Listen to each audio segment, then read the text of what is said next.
ان کے حوالے سے خبریں جو ہے وہ آہستہ آہستہ یعنی کم ہو گئی ہیں. عمران خان جو ایک وقت میڈیا پہ چھائے ہوئے تھے, وہ ٹاپ سٹوریز کا حصہ ہوا کرتے تھے, اب وہ کہیں آہستہ آہستہ پس منظر میں جاتے ہوئے دکھائی دے رہے ہیں.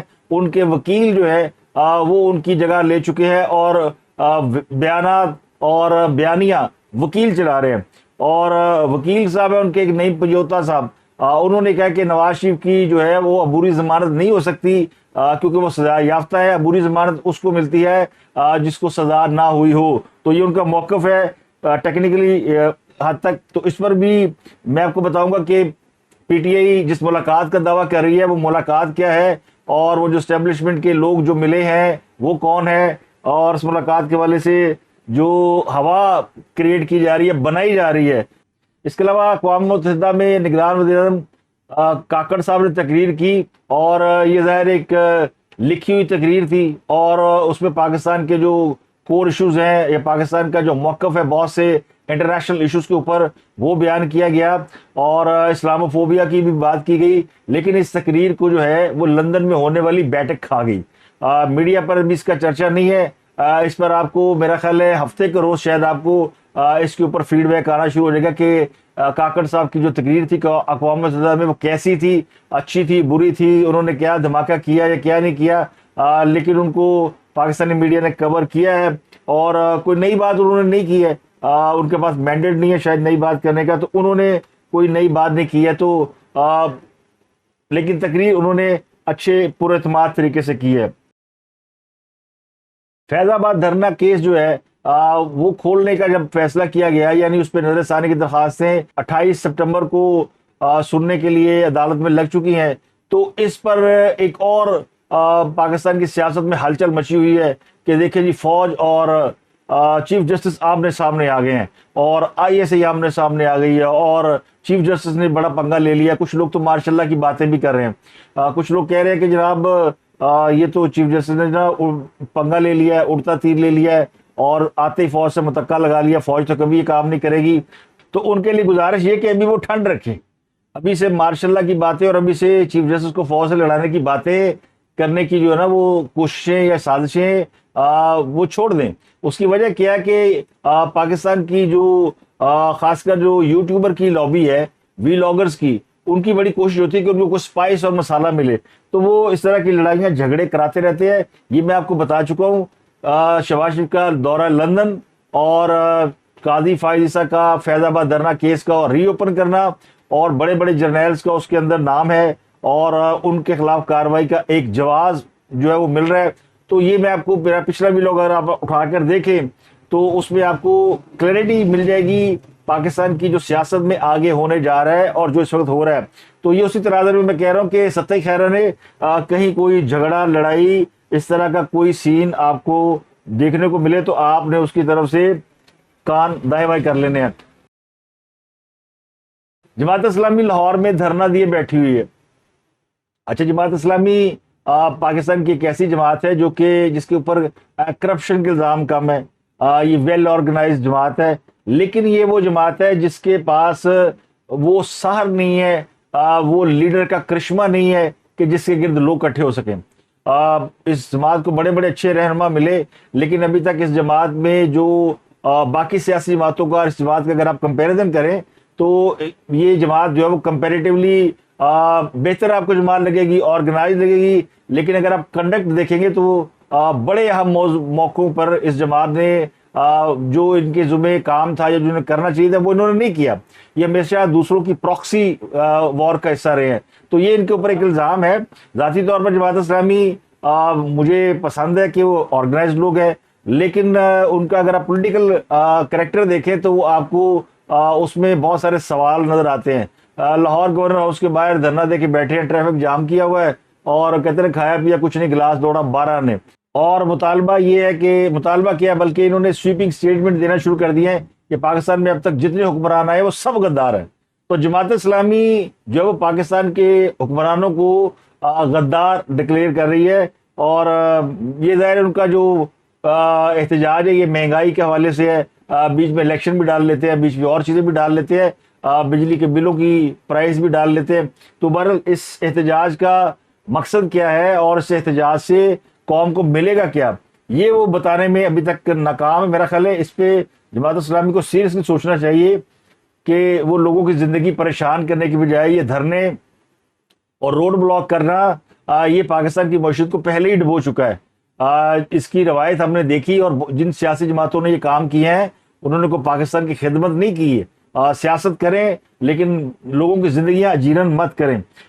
تو بڑی معذرت کے ساتھ جماعت اسلامی اور ان کے لوگوں کے ساتھ اس پہ میں کرٹیسزم نہیں کر رہا، بلکہ ان کو ڈائریکشن دے رہا ہوں کہ کوئی فروٹفل کام کریں۔ اور الیکشن ہو رہے ہیں، الیکشن بھی ہو رہے ہیں اور باقی کے کام بھی ہو رہے ہیں، تو پھر مہنگائی سب کو پتا ہے کہ نگران حکومت کچھ نہیں کر سکتی، جب نئی الیکٹڈ گورنمنٹ آئے گی تو کر لے گی، لیکن اگر اس کو سیاسی یعنی کمپین کا حصہ سمجھتی ہے تو سیاسی کمپینیں روڈ بلاک کر کے نہیں کی جاتی، جلد سے جلوس کر کے اور منشور پیش کر کے کی جاتی ہے۔ تو میرا خیال ہے جماعت اسلامی کو اس پہ فوکس کرنا چاہیے۔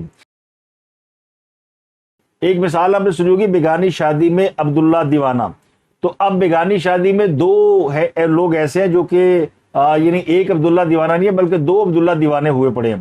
ایک دیوانے تو ہیں جناب فیصل واڈا صاحب اور دوسرے ہیں جناب جہانگیر ترین صاحب۔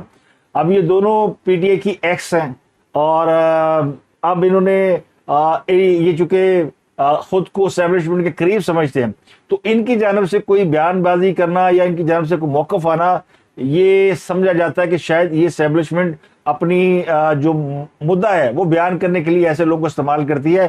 حالانکہ یہ ثابت ہو چکا ہے کہ بہت سے لوگ جو اسٹیبلشمنٹ کے خود ساختہ ترجمان ہیں۔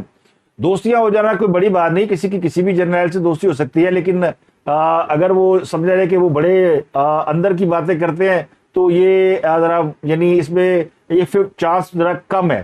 فیصل واڈا صاحب نے کہا کہ نواز شریف صاحب نے اگر اس دفعہ فوج کے خلاف کوئی بات کی تو انہیں جو ہے وہ پچھلی دفعہ جہاز میں باندھ کے بھیجا تھا، اس بار انہیں یہی باندھ لیا جائے گا۔ تو ان کی فرسٹریشن اپنی جگہ پہ۔ دوسرے ہیں جہانگیر ترین صاحب، انہوں نے بھی کہا کہ نواز شریف کو جو ہے وہ موجودہ جو ججز ہیں ان کے اوپر تنقید نہیں کرنی چاہیے اور کسی کا بھی نام نہیں لینا چاہیے۔ نواز شریف نے جو پچھلی تقریر کی تھی اس میں انہوں نے باقاعدہ نام لیا تھا جسٹس اعجاز الحسن صاحب کا۔ تو جسٹس اعجاز الحسن وہ ہے جو کہ شاید جسٹس قاضی فیصل کے بعد چیف جسٹس آف پاکستان ہوں گے۔ ان سے سینئر سردار طارق مسعود ہے۔ اب ان کا جو پیریڈ ہے شاید وہ چیف جسٹس نہ بن سکے، وہ بھی جسٹس قاضی فیصل سے پہلے ریٹائر ہو جائیں گے، جو ان کے آس پاس کہیں وہ ریٹائر ہو رہے ہیں۔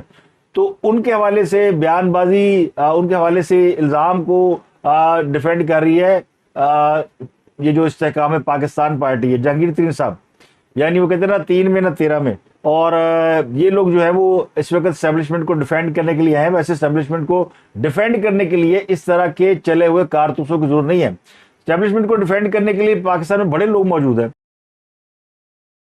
اور پاکستانی فوج کا سیاست میں مداخلت کا طریقہ لوگوں کو پسند نہیں ہے، اور لوگ سمجھتے ہیں کہ نہیں ہونا چاہیے، لیکن لوگ یہ بھی سمجھتے ہیں کہ سیاستدانوں کے حوالے سے جو ایک فضا بنی ہوئی ہے کہ وہ لوٹ کر کھا جاتے ہیں، اور پاکستان آج تک ترقی نہیں کر سکا۔ ویسے اگر دیکھا جائے تو پاکستان نے بہت ترقی کی ہے، لیکن ہم جو ترقی کا معیار رکھتے ہیں وہ یہ ہے کہ ایک تو ہمیں انڈیپینڈنس بہت زیادہ ہو اکانومی کی، یعنی اکانومی میں ہم بڑے خود کفیل ہوں، تو ایسا پاکستان کے اندر اب تک ہوتا ہوا نظر نہیں آیا۔ اور دوسرا ہم یہ چاہتے ہیں کہ کم از کم ہم امریکہ سے تو 2 قدم آگے ہونا، اور یورپ کی جو بات چھوڑے، یورپ کو ہم سے پیچھے ہونا چاہیے۔ تو ہم نے ایک بینچ مارک سیٹ کر رکھا ہے، تو اس حوالے سے دیکھا جائے تو پھر پاکستانیوں کی فرسٹریشن ٹھیک ہے کہ یار ہم نے ترقی نہیں کی، باقی سڑکیں، اسکول، تعلیمی ادارے یہ سب تو ہر ملک میں ہوتے ہیں، اور ہمارے بھی اچھے حادثے ہیں۔ پاکستان کا جو روڈ انفراسٹرکچر ہے وہ دنیا کا بہترین روڈ انفراسٹرکچر ہے، اور بہت سے ترقی یافتہ ملک اس میں سے پیچھے ہیں، لیکن جو پاکستان کے اداروں کی کارکردگی ہے نا وہ سوالیہ نشان ہے۔ جو اداروں کی پرفارمنس ہے، جو انسٹیٹیوشنز ہیں، وہ اگر ٹھیک ہو جائیں ان کے حوالے سے کنسرن ہے۔ ان کی جو گریڈنگ آپ دیکھتے ہیں تو وہ بہت ہی پیچھے ہے۔ تو اس میں جو ٹاپ سٹوری ہے ہماری، وہ میں نے نواز شریف کے حوالے سے آپ کو بتا دیا کہ جو لندن میں میٹنگ ہوئی ہے اس میں نہ صرف نواز شریف، شہباز شریف اور مریم نواز، بلکہ اسحاق ڈار، جویل لطیف اور طلال چودھری اور جتنے ٹاپ لیڈرشپ ان کی وہاں پہ موجود تھی، سب بیٹھے میٹنگ کی۔ اس سے پہلے ہی بتا دیا گیا تھا کہ نواز شریف جو ہے وہ ان کی واپسی کی ڈیٹ نہیں بدل رہی، اور نواز شریف نے جو ملاقات کی وہاں پہ سیاسی لوگوں سے، اس میں انہوں نے پھر کہا کہ یہ جو ایکس جج صاحبان ہیں، آصف سعید کھوسہ، جسٹس عظمت سعید، جسٹس ثاقب نثار، ان کے خلاف کارروائی ہونی چاہیے تو ہی is coming hard, Nawaz Sharif is coming hard, Nawaz Sharif is not sitting back. اب وہ جو لوگ کہتے ہیں جی نواز شریف پاکستان واپس آئے گا, تو اس کے پاس بیانیہ کیا ہے؟ اگر وہ یہ بھی نہیں کہے گا جی کہ 2017 میں میرے خلاف سازش ہوئی, تو اس کو لوگ کیسے یعنی ان کی بات سنیں گے؟ کیونکہ وہ تو بتائیں گے نا کہ جو پچھلے 4-5 سال میں پاکستان کے اندر تباہی پھری ہے, مہنگائی ہوئی ہے, تو اس کے پیچھے کہانی کیا تھی. تو عام آدمی کو ریکال کرانا بڑا ضروری ہے. تو لوگ بھول جاتے ہیں, لوگ بھول جاتے ہیں کہ کس نے کیا کام کیا. تو شارٹ میموری ہے نا, تو سیاستدانوں کو بار بار ریکال کرنا پڑتا ہے. تو یہ جو لندن میں اجلاس ہوا, اس کی جو انسائڈ سٹوری یہ ہے کہ اس میں نواز شریف کی جو واپسی کے حوالے سے لیگل میٹرز ہیں, وہ اس میں ایک پوائنٹ بڑا زبردست ہے جو نعیم مجوتھا نے بھی کہا, جو پی ٹی آئی کا وکیل ہے, کہ نواز شریف کی جو ٹیکنیکلی ہے, ٹیکنیکل گراؤنڈز پر ان کی گرفتاری جو ہے وہ ہوگی, بنتی ہے.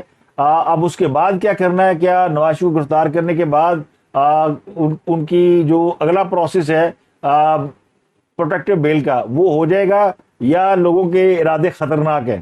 تو یہ میٹر آف کنسرن کہیں نہ کہیں رہتا ہے. تو اس کے اوپر بھی بات ہوئی ہے, لیکن جو میں نے آپ کو بتایا تھا کہ اصل تو معاملہ یہ کہ ان کو بھی بتا دیا گیا کہ وہ لوگ جن کے بارے میں نواز شریف کے کنسرن ہے, ان کے خلاف کاروائی شروع کر دی گئی ہے.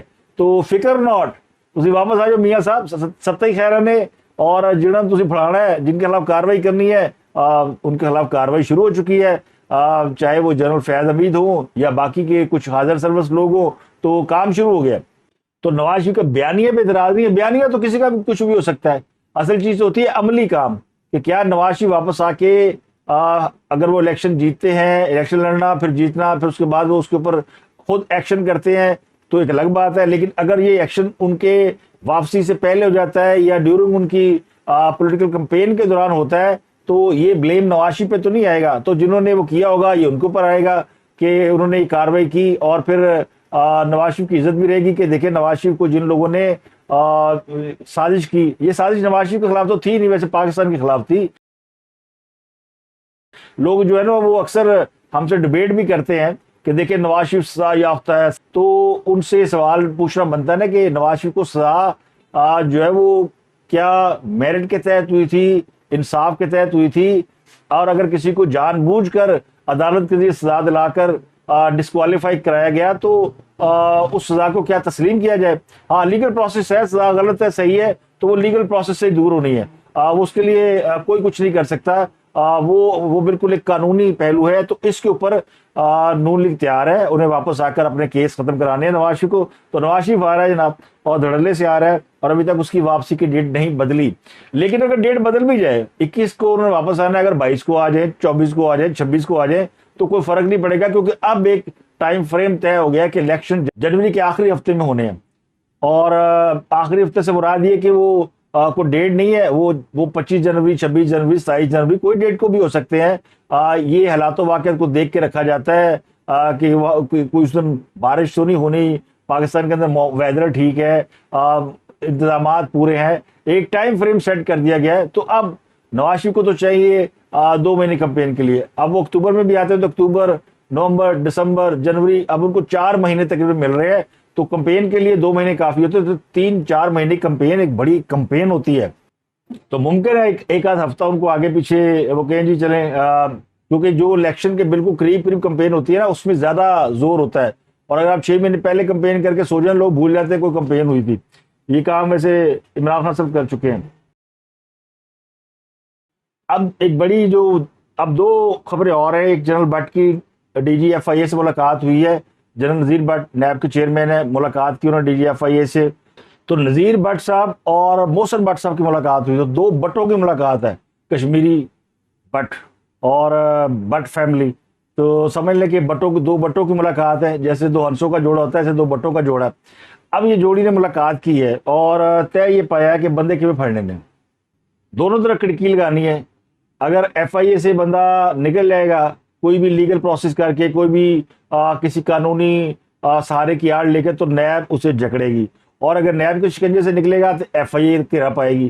تو یہ طریقہ کار جنرل بٹ صاحب اور جو ڈی جی ایف آئی اے ان کے درمیان طے پا گیا ہے. اب اس کے پیچھے بیک گراؤنڈ کیا ہے؟ اس کے پیچھے بیک گراؤنڈ ہے بشرا بی بی کی گرفتاری کا۔ بشرا بی بی جو ہے وہ FIA کال اپ نوٹس کر رہا ہے، وہ جا نہیں رہی اور وہ عدالتوں سے ریلیف لے رہی ہے، عدالتوں کو بار بار یعنی وہ درخواستیں دے رہی ہے کہ جی FIA مجھے بلا رہی ہے، تو کیوں بلا رہی ہے میں نہیں جانا۔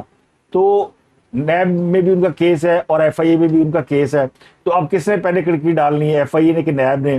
لیکن کھڑکی دونوں میں سے ایک نے ڈال لینی ہے۔ تو یہ بھی ملاقات کے اندر اس کے اوپر بھی غور و خوض ہوا ہوگا۔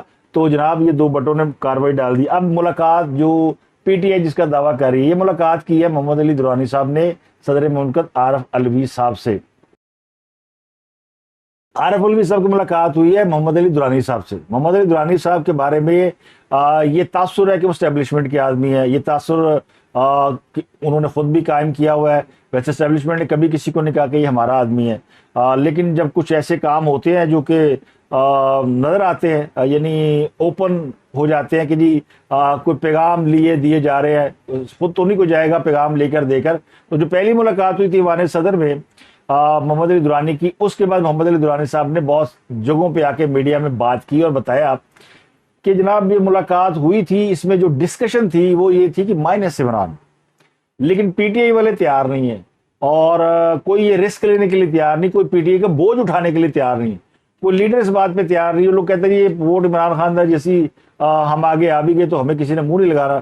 تو اب وہ جماعت جو ہے وہ لائبلٹی ہے، اس کو عمران خان ہی چلا سکتا ہے، تو عمران خان کے ساتھ جب تک ان کا نام رہے گا تو رہے گا، اس پہ کوئی یعنی۔ تو یہ مقصد یہ تھا کہ محمد علی درانی صاحب کے بقول وہ گئے تھے بھی بتانے کے لیے کہ جی PTI اگر مائنس عمران کچھ کرنے کے لیے تیار ہے تو بات چیت ہو سکتی ہے ان لوگوں سے جو اس بات پہ تیار ہو۔ لیکن وہ یوتھی ہے نا ہمارے عقل سے پیدل دوست، انہوں نے رولا ڈال دیا کہ اسٹیبلشمنٹ جو ہے عمران خان سے مذاکرات کے لیے جو ہے وہ علوی صاحب کے ذریعے مذاکرات کر رہی ہے۔ تو میں اس لیے کہتا ہوں کہ PTI ختم شد کا جو ٹرینڈ ہے نا وہ ایویں نہیں کسی نے چلایا، بات جو ہے وہ بہت ہی یعنی اب ہاتھ سے نکل چکی ہے۔ اور یہ ملاقات جو ہے دوسری ملاقات ہے، اور اس میں انہوں نے کہا تھا کہ ہم ملتے رہیں گے اور بات چیت کرتے رہیں گے۔ محمد علی درانی صاحب نے یہ دعویٰ کیا تھا کہ جو مجھے ملاقات سے تاثر ملا ہے، تاثر یہ کہ PTI میں جو علوی صاحب ہے وہ کوئی خود سے کام کرنے کے لیے تیار نہیں ہے، یعنی وہ PTI کو کی لیڈر بننے کے لیے تیار نہیں ہے۔ وہ چاہتے یہ کہ عمران خان کے گلے میں جو ڈھول پڑا ہوا وہی بجائے، میں نے صدر ہی رہنے دوں۔ تو دوسری ملاقات کے بارے میں بھی طے ہو گیا تھا کہ پھر ملیں گے۔ اور پھر اس ملاقات کے حوالے سے ایک اور چیز سامنے آئی تھی کہ جمعے کو وہ بم شیل پھوڑیں گے، تو ابھی تک تو کوئی بم پھوٹا نہیں ہے، اور یہ PTI والے صرف جو ہے نا وہ خالی ہوا باندھ رہے ہیں، اور ہوا ہم نے نکال دی ہے کہ اس ملاقات کی ہوا کیا ہے۔ کوئی اسٹیبلشمنٹ کسی سے ملاقات نہیں کر رہی، نہ کسی سے رابطے کر رہی ہے، لوگ اپنی کوششیں کر رہے ہیں۔ مطلب کوئی بھی اگر جا کے عمران خان صاحب کے حوالے سے اسٹیبلشمنٹ کو کہہ دے گا جی خان صاحب جو ہے وہ نقن لکیرہ کڈروں تیار نے اور انہوں نے توبہ کر لی ہے اور آپ کی شرائط پہ یا آپ کی مرضی پہ چلنے کے لیے تیار ہے، تو بھی اسٹیبلشمنٹ ابھی تیار نہیں ہے۔ ایک دفعہ رج کے ذرا عمران خان صاحب نے جو کیا ہوا ہے اس کو وہ بھگت لے، اور اگر نور سے لڑائی ہو گئی تو پھر اسٹیبلشمنٹ کے پاس بھی کوئی چوائس نہیں ہوگی کہ عمران خان کے اوپر ذرا ہاتھ نرم کر دے، جس کا ابھی فی الحال دور دور تک کوئی امکان نہیں۔ تو وہ جو خیالی پلاؤ پکائے جا رہے تھے نا کہ لڑائی ہو گئی نواز شریف دی اور جناب جہاز نہ بن دیں گے تو یہ کر دیں گے وہ کر دیں گے، اس کے بارے میں عرض یہ ہے کہ کھودا پہاڑ نکلی چویا۔ اب تک کے لیے اتنا ہی، آپ سے ملاقات ہوگی اگلے ولاگ میں۔ اپنا گرد و نواح کے لوگوں کا بہت خیال رکھیے۔